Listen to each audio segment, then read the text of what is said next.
क्योंकि मेरी फैमिली ऐसे मेंटल टॉर्चर से गुजर चुकी थी। जब मेरे दोस्त ने ये बात मेरी फैमिली को बताई, मेरी फैमिली ने घबरा के कहा कि प्लीज आप किसी और से बात कर लें, अगर वो हमें लोन दे सकता है, कोई उधार हमें दे सकता है तो दे दे।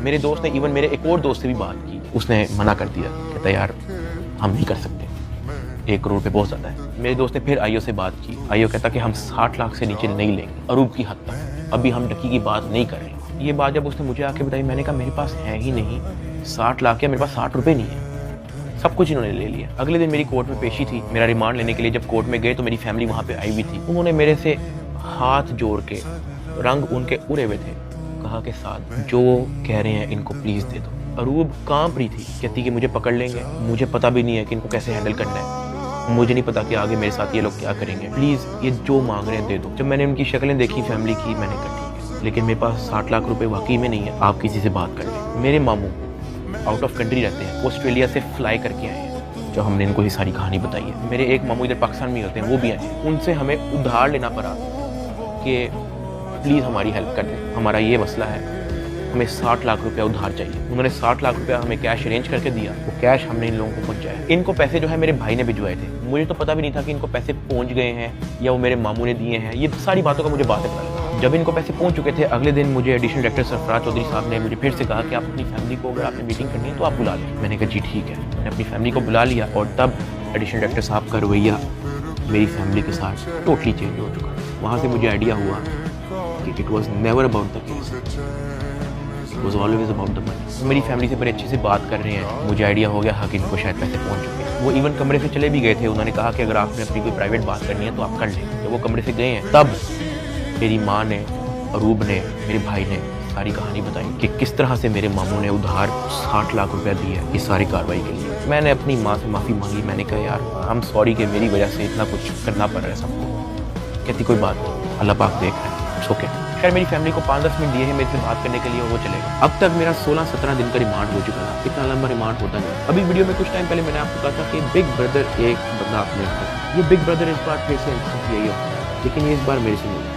मेरे से पूछता है कि कितने तक पहुंचा तेरा केस। मैंने कहा कि सर मेरी तरफ से तो मैं सब कुछ दे चुका हूँ, मुझे नहीं पता कि इनका क्या इरादा है। तो मेरे से पूछा कि यार इतना लंबा तेरा रिमांड क्यों हुआ है। मैंने कहा सर नो आइडिया, जबकि मैं इनको सब कुछ दे चुका हूँ। इनके पास मेरे सारे मोबाइल हैं, इन्होंने मेरी वाइफ को भी नामजद किया है, सारे ईमेल पासवर्ड लिए मैं, सब कुछ इनके पास है, ये फिर भी मेरा रिमांड डिमांड करते हैं। कहता अच्छा तो इन्होंने पैसे की बात की है तेरे से, क्योंकि मैं उस बंदे पे उस तरह से ट्रस्ट नहीं था करता। मैंने कहा नहीं, मेरे से कोई पैसों की बात नहीं है। कहता किसी ने इशारा दिया हो, किसी ने इनडायरेक्टली कैसे डिमांड की हो, या किसी ने कहा हो कि तू अगर पैसे दे देगा तो तेरी छूट हो जाएगी। फिर वही बात कि मुझे नहीं था पता कि वो बंदा कौन है। मैंने उसको कहा कि उसने मेरी तरफ देखा, कहता आर यू श्योर। मैंने कहा जी। इवन उसने मुझे एक पॉइंट पे बड़े गुस्से से देखा, कहता कि देख ले अगर कुछ ऐसा है तो तू मुझे बता सकता है। फिर वही बात आ गई कि मुझे, मैं उसको जानता नहीं था। मैंने कहा नहीं ऐसा कुछ भी नहीं है।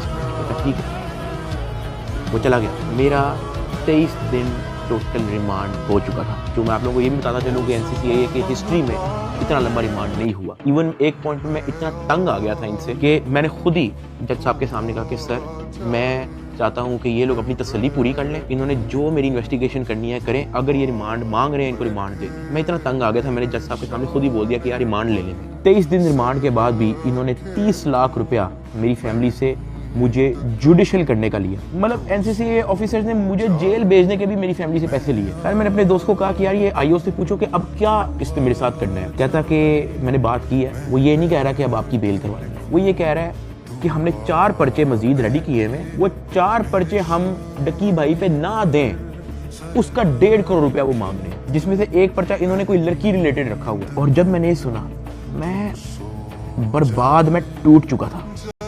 मैंने अपने दोस्त को कहा तू इनको ब्लॉक कर दे बस, और तू जा, इनको को 4 पर्चे देने, 400 दे, मैंने अब 1 टका नहीं देना इनको। इस तरह तो इनको आदत लग जाएगी। फिर ये कहेंगे कि जी अब हम डकी भाई को फायर ना मारने का 5 करोड़ रुपया लेंगे, घर की बत्ती बंद करेंगे, घर में अगर आप चाहते हो कि बत्ती आए उसका 50 लाख रुपया निकालो, पानी बंद कर देंगे, फिर कहेंगे घर में पानी आए उसका 40 लाख रुपया निकालो। ये तो इन हरकतों पे आ जाएंगे। फिर हाँ, अगर आप मेरी एक आधा फैमिली का अकाउंट छोड़ देते तो मैं आपको पैसे कहीं से तो दे, एटलीस्ट हमारी फैमिली जो है मकरूज तो ना होती। इतना मोटा मेरा चलान पेश किया, मुझे एक ऑफिसर उस चलान के अंदर एक सफ़े की एक लाइन का एक लफ्ज दिखा दे कि मेरे उसमें बाप का क्या रोल है, क्योंकि आप लोगों ने उनका अकाउंट बंद किया ना, उनका क्या रोल है मुझे उस सफ़े के अंदर दिखाएं। उस चलान के अंदर मेरी माँ का क्या रोल है वो मुझे दिखाएं। उस चलान के अंदर मेरे दादा अब्बू का क्या रोल है, मेरे किसी और फैमिली मेंबर का क्या रोल है, मुझे दिखाएं। आपने उनको मकरूज कर दिया, कर्जे ले लेके अब उनको NCCIE के ऑफिसर के पेट भरने हैं, उनको डिप्रेशन में डाल दिया, ये कह के कि पता नहीं उनके पीछे ISI MI लगी है। मेरे फादर